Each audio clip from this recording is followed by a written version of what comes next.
धीरज परदेशी मुकुंदनगर प्राणघातक हल्ला प्रकरणातील नराधमांना पोलिसांनी तात्काळ अटक करण्याची मागणी करत आमदार संग्राम जगताप यांनी या संपूर्ण घटनेचा जाहीर निषेध व्यक्त केलाय।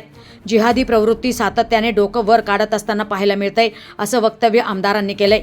अवघ्या 24 वर्षीय धीरज परदेशी मृत्यूशी झुंज देतोय। सदर घटनेमुळे अहिल्यानगरमध्ये भीतीचे वातावरण निर्माण झाले असून पोलिसांनी फक्त आरोपी कोण आहे यापेक्षा त्यामागील खरे सूत्रधार कोण आहेत हे शोधून काढणं महत्त्वाचं आहे। दरम्यान अजूनही आरोपींना अटक झालेली नाही, त्यामुळे पोलिसांनी देखील सदर घटनेचे गांभीर्य लक्षात घेत तात्काळ आरोपींना अटक करावी अशी मागणी आमदार संग्राम जगताप यांनी मीडियाशी बोलताना केली। आपण जर पाहिलं तर अहिल्यानगरमध्ये एक महानगरपालिकेच्या लाईट फिटिंग करता काही कामगार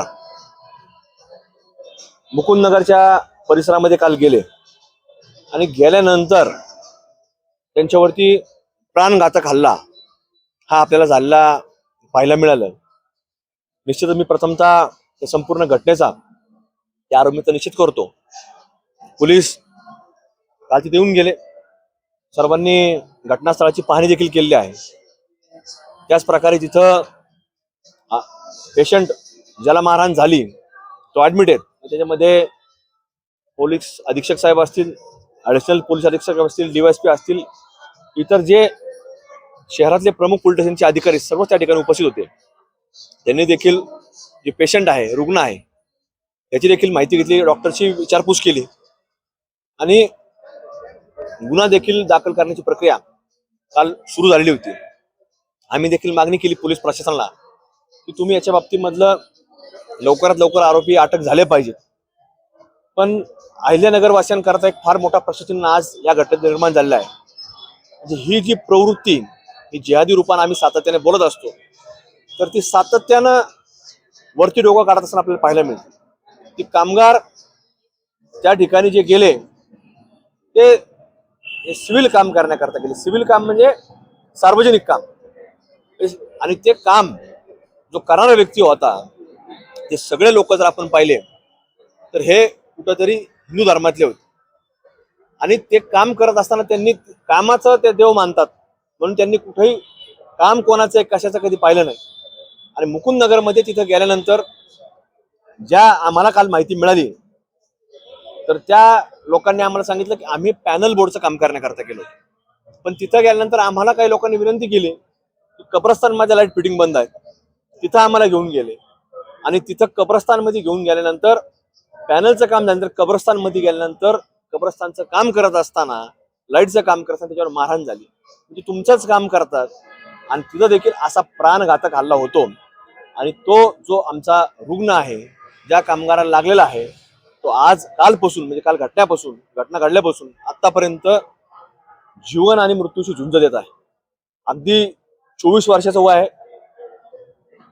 कुटुंबामध्ये एक कुठला आधार नाही आणि अशा प्रकारे कुठेतरी सर्वसामान्य लोकांवरती जो हातावरती पोट भरतो त्या व्यक्तीवरती हल्ला करणे कुठपर्यंत योग्य, आणि ते देखील सार्वजनिक काम करत असताना। असा घटना जर घडत असतील सिव्हिल काम करत असताना तर काल कामगार संघटनेने देखील सायंकाळी निर्णय घेतला की कुठल्याही प्रकारे तिथं सार्वजनिक काम करण्याकरता आमचा कुठलाही कामगार जाणार नाही, अशा प्रकारे देखील भूमिका घेतली। त्यामुळे प्रत्येक कामगारामध्ये आज कुठेतरी भीतीचं वातावरण निर्माण झालेलं आहे। त्यामुळे पोलिसांनी, महानगरपालिका आयुक्तांनी दोघांनी या सगळ्या घटनेचं गांभीर्य घ्यावं आणि याच्यामध्ये आरोपी हे तात्काळ अटक करावे, कारण की ही घटना काही अचानक घडलेली दिसत नाही।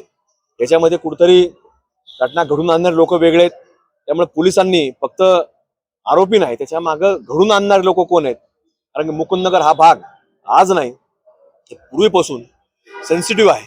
अनेक वेळेला आमच्यासारख्या कार्यकर्त्यांनी तिथं काम करण्याचा प्रयत्न केला, तिथं जे काही रूप होतं पूर्वीचं म्हणजे अगदी भयानक आणि विद्रूप रूप होतं, तो देखील रूप आम्ही शासनाच्या सहकार्यानं तिथलच्या काही स्थानिक लोकांच्या माध्यमातून बदलण्याचा प्रयत्न केला, पण मानसिकता ही कुठेही बदलण्याकरता आपल्याला आज पुढे येत असताना पाहायला मिळत नाही। आणि ते लोक कुठल्याही घरचं काम करण्याकरता गेले नाही, तर ते महानगरपालिकेचं सिव्हिल लोकांचं, तिथं जो रहिवासी नागरिक आहे त्यांचंच काम करण्याकरता तिथं गेलेले होते। त्यामुळे आज प्रत्येक तिथलच्या कामगारावरती एक भीतीचं सावट आहे। त्यामुळे त्यांनी काल भूमिका घेतली की आम्ही या परिसरामध्ये म्हणजे महानगरपालिकेच्या समोरच्या बाजूला आम्ही कुठेही काम करण्याकरता जाणार नाही, अशा प्रकारची भूमिका घेतलेली आहे। त्यामुळे आज आम्ही पोलिसांना देखील काल विनंती केली, पोलिसांनी आम्ही सगळे रात्री उशिरापर्यंत म्हणजे पहाटेपर्यंत सगळे आम्ही त्या ठिकाणी होतो, पोलीस स्टेशनला देखील गेलो पण अजूनपर्यंत म्हणजे आज सकाळपर्यंत सुद्धा माहिती घेतली तर अजून कुठेही आरोपी अटक नाही. त्यामुळे एवढी मोठी घटना घडत असताना आरोपी अटक होणं तितकंच महत्वाचं आणि गरजेचं आहे. म्हणजे अहिल्यानगरमधील किंवा त्या कामगार आमच्या महानगरपालिकेचा जो कामगार आहे, त्यामुळे ह्या सगळ्यामध्ये भीतीचं वातावरण तयार झालेलं आहे. पण शेवटचा प्रश्न हा माझ्यासारख्या कार्यकर्ता देखील मनामध्ये जो निर्माण झालेला आहे की सार्वजनिक काम करायचं का नाही, हा देखील मोठा आता प्रश्न म्हणजे त्या भागामध्ये हा निर्माण झालेला आहे. त्यामुळं ह्यावरती आमच्या अहिल्यानगरवासी निश्चित विचार करतील आणि या घटनेचं गांभीर्य हे पोलीस प्रशासन तितकंच गांभीर्याने घ्यावा, हे एक आव्हान त्यांना आज कुठेतरी पोलीस प्रशासनाला त्या लोकांनी आज घटना करून ते आपल्याला केलेलं पाहायला मिळतं.